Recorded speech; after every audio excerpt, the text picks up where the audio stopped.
Good day. My name is Jantep, and as you heard already, I'm coming from Estonia, and I was asked to speak actually about the motivation of population towards renovation of the Soviet time multi-storage buildings. Well, quoting one ancient philosopher who said, give me the point and I will rise the world, I would say in the context of elections here in Latvia, give me the topic and I will win the elections. So speaking about the energy is always important, but being a very pragmatic person, as coming from the Energy Efficiency Bureau, that is actually the field digger and working on a daily basis with different multi-storage house owners and housing associations, we see that speaking about policies is not very efficient.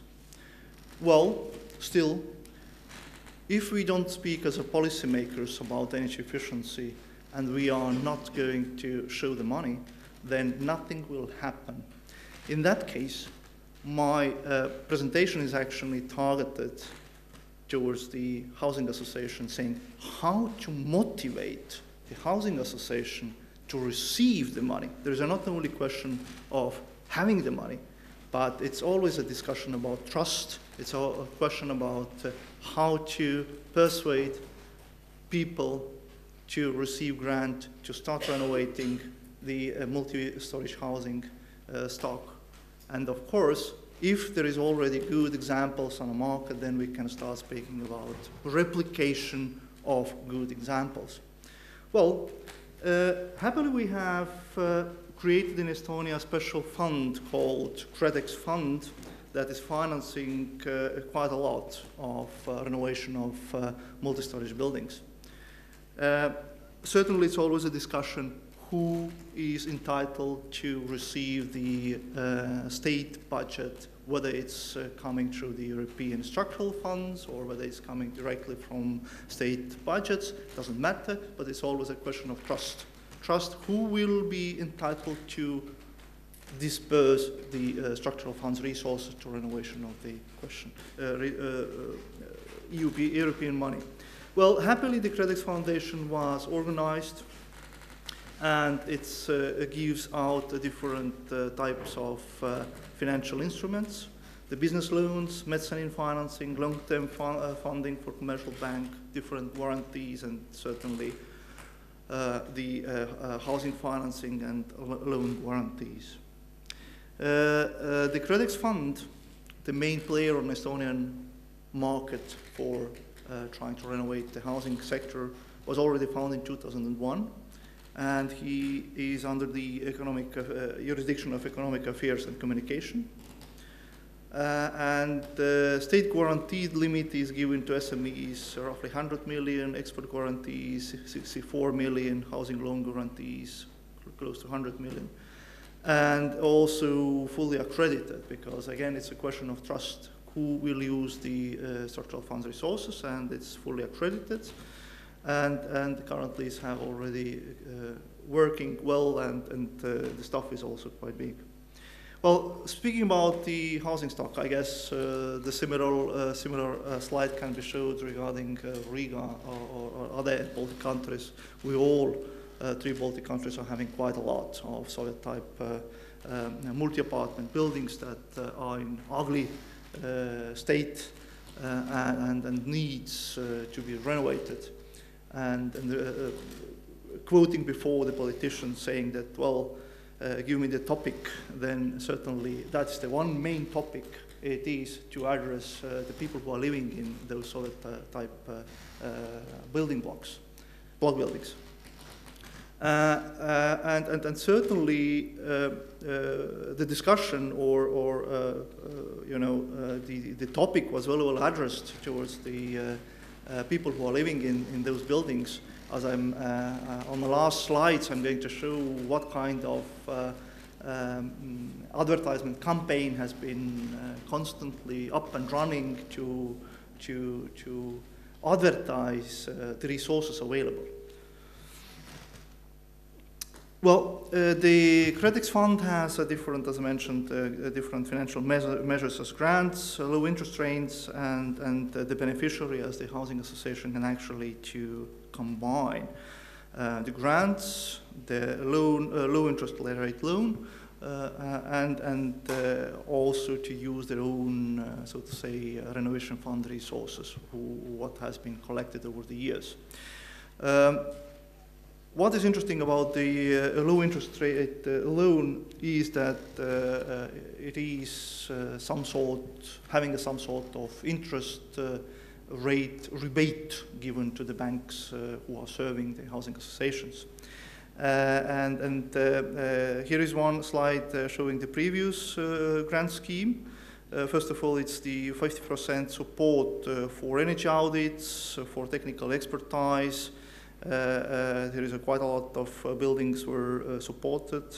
Renovation cost 10% was supported. And then constantly the Credix Fund saw that the funding is insufficient. There is not enough money, 10% is not enough, we need something to redesign. And after 2007, from 2007 to 2013, actually, a completely new scheme was introduced. Basically, the new scheme, 2007-2013, was introducing the energy efficiency that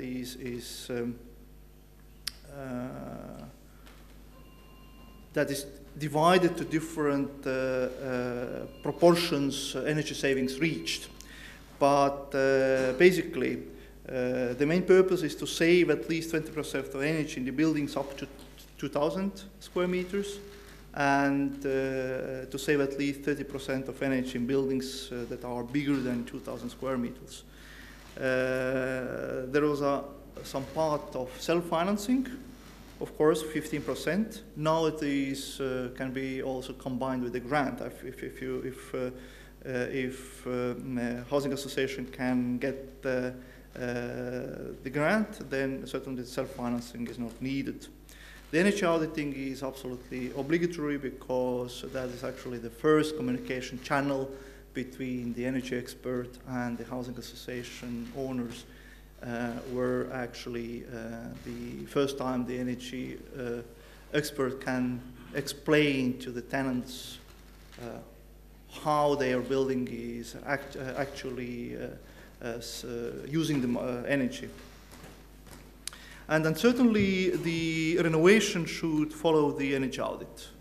It's not common that if energy audit says that, okay, you need to insulate the walls or change the windows or do something, the housing association can get the financing and then they redecide to use the money, for example, to put a satellite dish or something more like that. There is a loan period up to 20 years and interest rate up to 4.22%. So in that terms, the credit that the banks are offering are having interest rate rebate. So there is certainly some selection of the works that needs to be done. First of all, the thermal insulation of the roofs, of the walls, facades, ceiling, roofs, the new windows, outdoors, new heating system, and certainly renovation of the ventilation system. Well, the last point, the renovation of the ventilation system, is actually very important. We can speak about the renovation of the ventilation system a lot of time because we had in Estonia different stages of renovation history. First of all, people started to change the windows. Then they started to insulate one part of the buildings. Then they started, because of the grants available, started to renovate and insulate the whole building. But usually people haven't done anything with ventilation. But if you have a new windows and you have totally insulated walls, you need to breathe something. And we heard before here you have some problems already where mold is growing around the windows. It's certainly it's one of the results when air is not circulating. And then basically now the Credix Fund and also the energy auditors are doing quite a lot of work to explaining the necessity of ventilation and especially necessity of heat recuperated ventilation equipment where actually the energy can be recuperated and sent back to the building. Well, there's some obligations to the banks. Certainly, if the banks are giving out some sort of renovation loan, they have some monthly reporting. Also, the Credix Fund can carry out the audits in the banks. And we can see that here is some comparison between the energy efficiency loan and usual loan.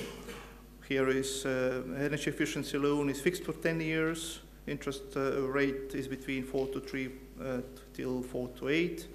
Usually, usual loan is 7%, 10% interest rate. Is as I mentioned, is having some support, and the support is actually given by the state to the banks.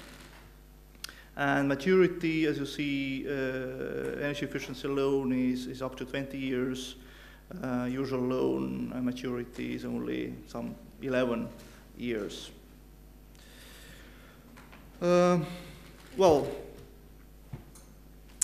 As I mentioned, you can combine the national and municipal funding schemes, and Credix can provide some credit guarantee if needed, if some housing association is on a brink of having only 51 or 52% of people who are for the loan and for the renovation of the building, or they have some bad history of paying the monthly bills, then banks can ask some additional guarantee from Credix, and then certainly Credix Fund can provide it. Then state grant is for energy audits, 50% is covered, up to 700 euros. Technical inspection, also building design documents. And then it's the reconstruction grant up to 35% I'm going to discuss in next slides. And also Capital City Tallinn came out also with additional 10% of grant for those housing associations who are using different combined methodologies for renovating their houses. They can offer additional 10% of grant for renovation. So totally, housing association can get 45% of their investments covered by different grants.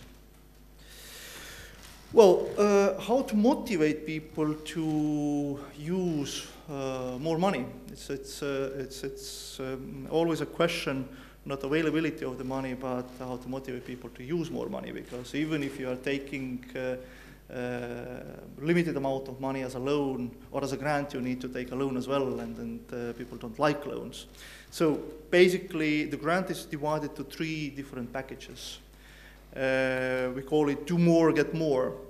You can get support 50%, you can get support 25% or 35% of the total investment cost. Depends how much energy efficiency is reached after the renovation of the building is finalized. In order to get the 50% of grant, the energy saving should be 20% or 30% according to the size of the building.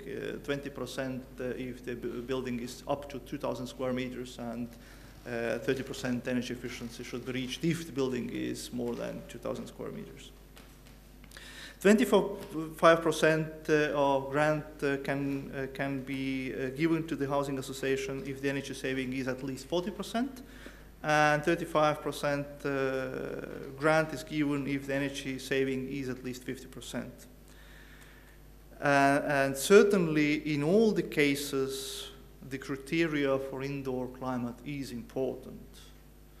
Basically, you cannot get 25 or 35% support if the indoor climate is not targeted, or the changes in the indoor climate is not targeted. You can get the target and get it only if you are using very good ventilation equipment, certainly. Here is some graph showing what is the tenant's burden. We also hear all the time that even if you are taking a loan, then basically, or even you get support, then nothing happens for the tenants. Well, still, you can see the proportions, how much people are paying for not renovated house for heating, and how much they are paying for heating if the house is totally renovated. How big is the loan payment, and how much they need to collect the voluntary renovation fund. Well, even if the people see that graph, they're saying, for us nothing changed. We still paid, I don't know, €1 per square meter, and we're still paying €1 per square meter, or something like that. So we are saying that you're forgetting that you're getting a completely renovated house. Cost of your property is much better. You still, after some period of time, you have to pay less for the energy if all the loan is already paid. What are the steps for the end beneficiaries? Certainly energy audit, building design documents, tender for reconstruction, loan and grant application, reconstruction and loan payments, and then finally you can get the grant payment. What we as field diggers, we call ourselves as energy auditors and field diggers, we're working every day with housing associations. We started actually, of course, providing to the markets the energy audits. But at one point of time, we now already more than 10 years on the market. We can calculate more than 1,500 energy audits done in our portfolio, over 50 project managements. At one point of a time, we really realized that it's not enough only to give out energy audits. If you're giving just out energy auditing and you're saying, bye-bye, I got the state grant, I'm happy, do with your energy audit whatever you want, provide it to the bank or provide it to the credits fund or show it to their tenants. It's not enough. Certainly, you need to keep hands-on all the time in the housing association. Basically, when we are giving out the energy audit, we are not just sending it by post or just giving it over. We all the time asking the permission to present the findings in the energy audit. We trying to convince them to start doing something. And of course, we are not doing that for free because we are trying to sell the project management. We are not only because we want to sell the project management, but it's needed. It's needed to help the housing association to take the next step, to start doing all those next steps as the building design document. We do the tender for building design, also tender for the construction companies. We try to best select the best options, negotiating with the banks, negotiating with the credits fund. So we certainly keep hands all the time in the process or on the process. It's very important because if you're not doing that, you're just giving out your paper. There are going to be clashes in the housing association. One wants to get the house renovated. The second says that, okay, I'm not very happy with the loan. So you need to be there. So what's the results so far? The loan has been used in 355 buildings and the refurbishment grant in 222 and plus 233. It's not very updated data yet. But certainly there is quite a lot of work is going on. Well, coming to the new. Yeah, please. So coming certainly back to new structural funds period 2014 and 2020. Then basically now we have 250 million euros already secured from the European structural funds. Half of it from 250,000 goes for the housing association, for Credix Fund, to continue all the procedure, what the Credix Fund has done up to now. Rest is divided between the pipe system renovation. And basically, well, the Credix Fund starts to receive new application starting November, as far as I heard. Currently, there is a small halt. Some 6 to 8 months haven't happened anything in that sector, but basically there is going to be now new round, and quite a lot of money is going to be distributed again towards the housing associations. Well, what lessons learned? The preparations are quite long, usually 2 years till finalizing the financial close. There is a different partners to negotiate. There is an economical situation in the country can change dramatically, legal framework. There is a we should combine the different measures. And certainly the information to market participants and then beneficiaries is very important.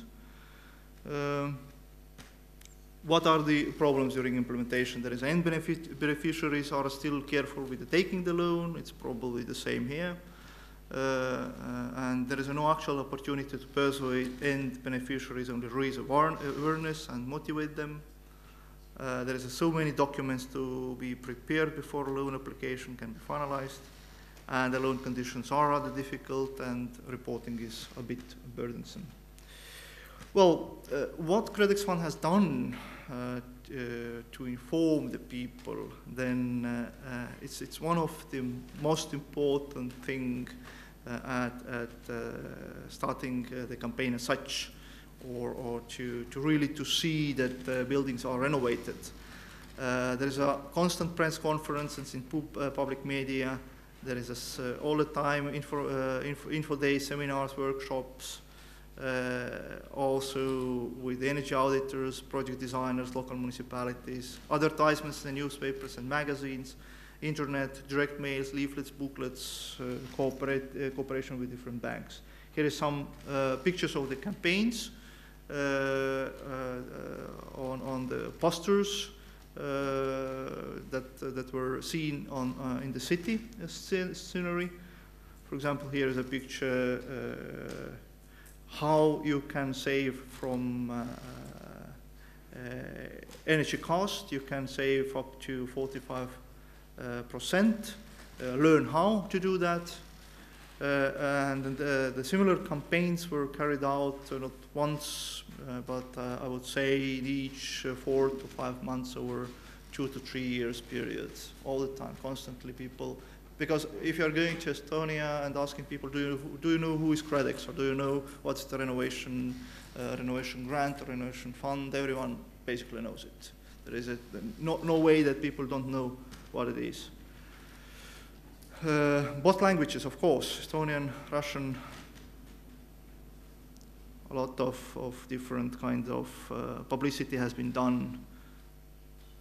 And well, seems the last slide. In order to reconstruct multi-apartment buildings, then campaigns are important. There is a decision of apartment owners should be reached. In order to reconstruct, you need to know exactly what kind of materials, techniques you're going to use, expertise, technical and social studies, legal framework, financing, and raising the awareness. That's some sort of value chain that needs to be followed. So conclusions, building construction, reconstruction is unavoidable. The preparation period is usually quite long. Economical conditions have changed, but are getting better. Schemes are having a great future. And as I mentioned, all-round approach, awareness rising is important, promotion is important. If people are not convinced in the, so to say, clearness of the schemes, then there is going to be a lot of doubts, and still things are not getting better. Okay, that's all. Any questions? Tā, paldies Jānam, ļoti interesanto prezentāciju. Šobrīd ir 11:40, taču es apsolīju dot 5 minūtes jautājumiem atbildēm. Ja jums bija jautājumi, joprojām ir varbūt Selīnai par Latvijas situāciju un pie vienas iespējas arī Jānam. Šīs ir tas brīdis, kad jūs varat uzdot savus jautājumus. 5 minūtes no tējas pauzes mēs paņemsim nost.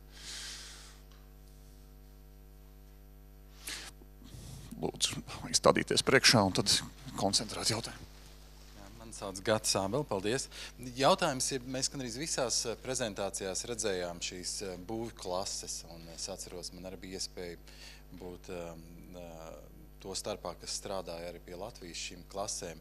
Vai jūs apskatījāties arī šo iespēju vai salīdzinājāt klasu un iespēju, kad viņas kaut kādā veidā reģionā tiek izlīdzinātas, ņemot vērā to, ka tomēr šie būvniecības speciālis būvmateriālu tirgus, viņi tomēr ir pietiekami saistīti. Un varbūt, ka tas varētu dot efektus vairāk Selīnai, bet iespējams arī Hannai un Jānam. Paldies.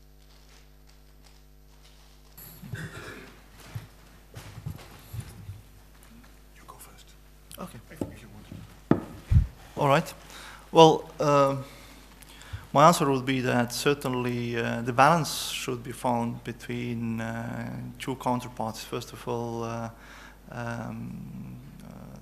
the market participants as the construction companies, who are always more interested of having higher and stronger level of energy efficiency targets, and from the other hand, the end consumers, tenants, people who need to pay for reaching the desired level. So in that case, it's certainly there is a third point: is the European Commission or European Energy Efficiency Directive saying very clearly what are the targets. So basically, you need to combine those three market participant sides, or actually, of course, you have the directive saying how much you need to reach, and then you have to adopt it locally through different construction regulations and then the energy efficiency target number regulations. So you need to balance it anyway.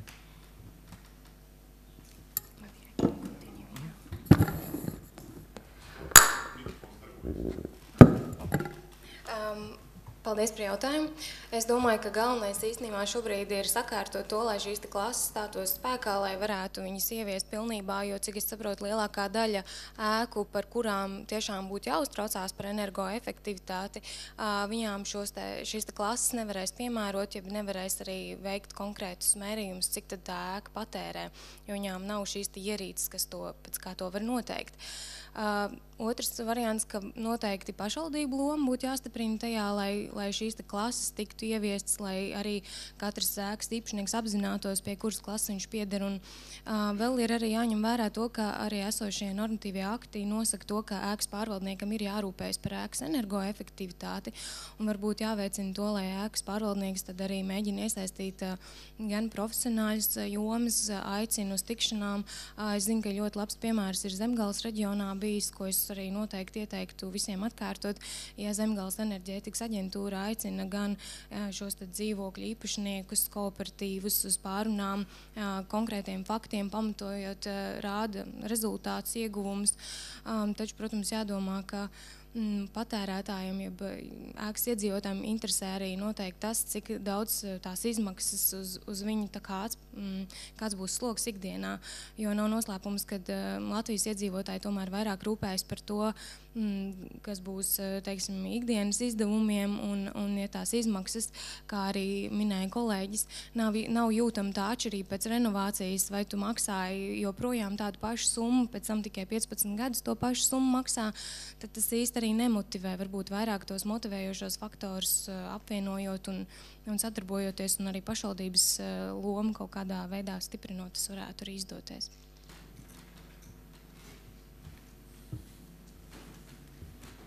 So just to add to, if I correctly understood your question, now we are in Finland looking carefully at how the other countries are calculating the E-values and how this classification is being put in place or energy audits are put in place in other countries. And at least in Finland, the discussion is now a lot about if you produce renewable electricity yourself and how that is being calculated into the E-value, because I think we have done great mistake in that in the first phase, because it's not calculated very well there. So if it doesn't give incentive to produce your own energy.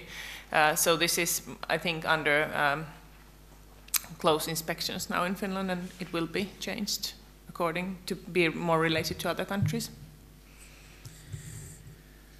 Paldies. Vēl ir iespēja vienam jautājumam vismaz, lūdzu, un tad es laidīšu pauzē. Labdien, Edgars Strauts, energoauditors. Man būs 3 jautājumi, bet ļoti īsi, un tie droši vien tieši Janam būs. Sakiet, lūdzu, kas Igaunijā pieņem galveno lēmumu daudzdzīvokļu ēkā, vai renovēt vai nē, vai tā būtu dzīvokļu īpašnieku kopsapulce, tā kā pie mums tas ir?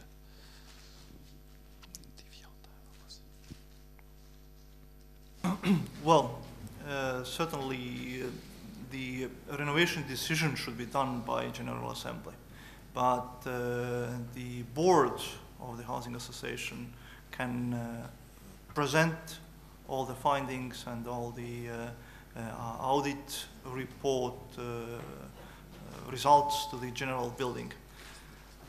So, and usually the board of the Housing Association is inviting energy auditors to present and to convince also the Housing Association. Paldies, un cik būtu procentiem jānobalso par, lai šis lēmums būtu spēkā esošs? 51. Otrs ļoti īsts jautājums, vai šiem grantiem, kas ir līdz 35%, ir kāds finanšu ierobežojums, teiksim, absolūtā izteiksmē, vai uz kvadrātmetru, eiro uz kvadrātmetru?